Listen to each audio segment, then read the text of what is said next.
galatoomii Aishaa kanattaan Suudaan amma yaada keessa isinii kenna garuu yaada muudamaa sanii warra qabateetu jira isaan nu dhufanii jechuu barbaade tasuma.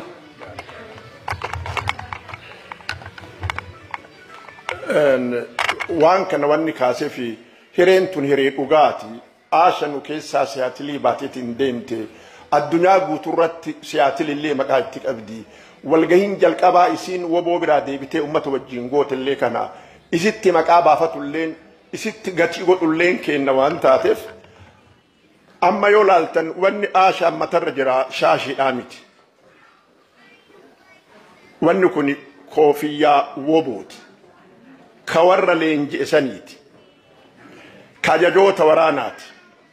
Kanaafuu an akka kiyyatti Aishaan nu addunyaalleen akka beektu goonee akka fudhannu kiwiinin gaafa sirna godhanne isiin qabsoytudha. Qabsoytu asii deemte qabsoytu biyya alaarra as deebitee numaraa geegisitu. Kanaafuu isiin woboodha. Woboo keessatti biyya alaatitti woboo duraanii walitti qabdee qeerroo walitti qabdee numar walitti qabdee woboo wajjin nama dhaabuuf nama woboodhaaf fandireetii gochuuf nama hiriirsuudhaaf deemu tokko hangafa woboo biyya alaa waan taateef komaandar Aisha Goobanaa jennee maqaa kanaan yoo fudhanne ulfaadha addunyaan aftellee nu haa beektu dhugumaan akkasiin miti namni komaandariin isii woboo keessatti biyya alaatitti komaandar in chief namni isiidhaa ol waa'ee woboo jala deemu hin jiru addunyaan aftellee oromoo aftellee nu haa beektu akkanaan yaada kana dhiheessaa malli yoo jalatti nu haa fudhatu ammaan booda komaandar in chief Aisha Goobanaa kanaan isii beekna.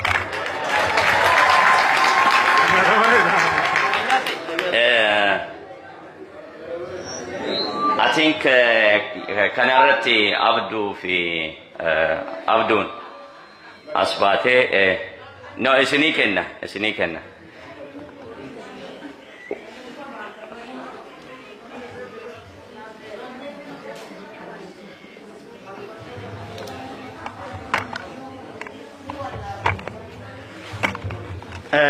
Certificate qopheessineefi muudamaas maqaa hawaasa siyaatiliin commander in chief qofaa miti moggaasa jeneral Aisha Goobanaa jedhu akka hawaasaatti kennineefi jirra.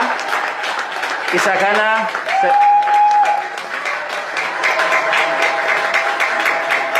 commander in chief jechuun ajajaa olaanaa jechuudha. Garuu jenerala jechuun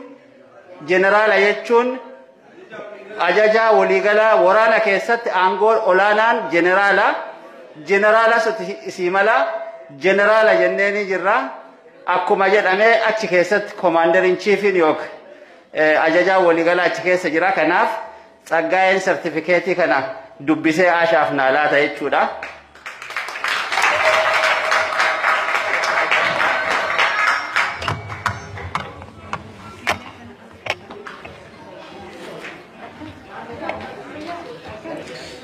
Oromo community of Seattle has awarded the title of General Commander or in Chief to Aisha Goobanaa for her utmost support and service to Oromo Liberation Army Ola.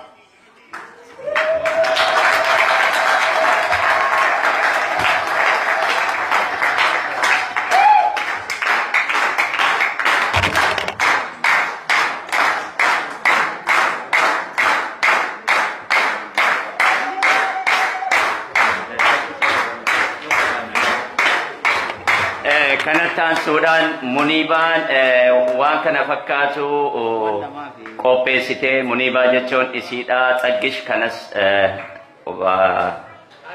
General Aisha Goobanaatiif nu kennita jechuudha.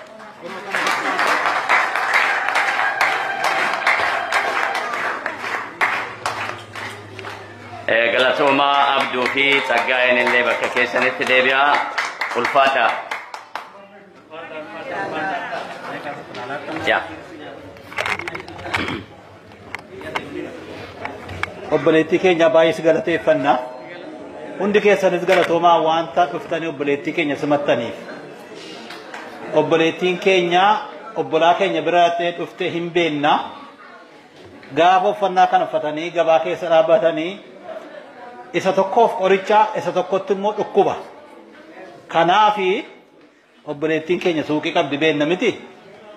Namni beektan jirtu as keessa beektu mini har'aa kaasaati gabaan ishee gad deebi'a wanta kana uffatteef. Kanaaf ishee irraa malee hin bitinaa. Kuni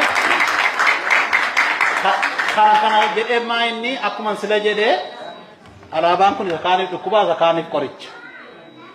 Kanaafi karaa tokko ishee guddoo waan danda'aniif dhaqaatii irraa bitadhaa.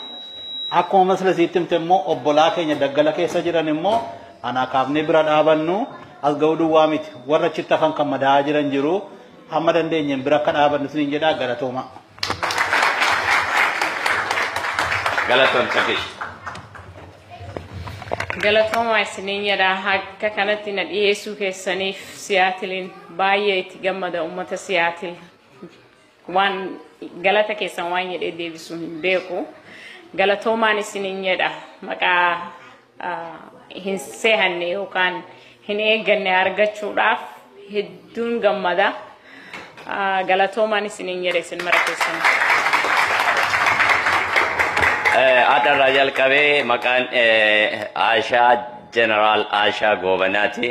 Akkasitti hundi keessan mirkaneessitanii bira dubartanii mirkaneessuu keessaniif ammoo galatooma ulfaadha.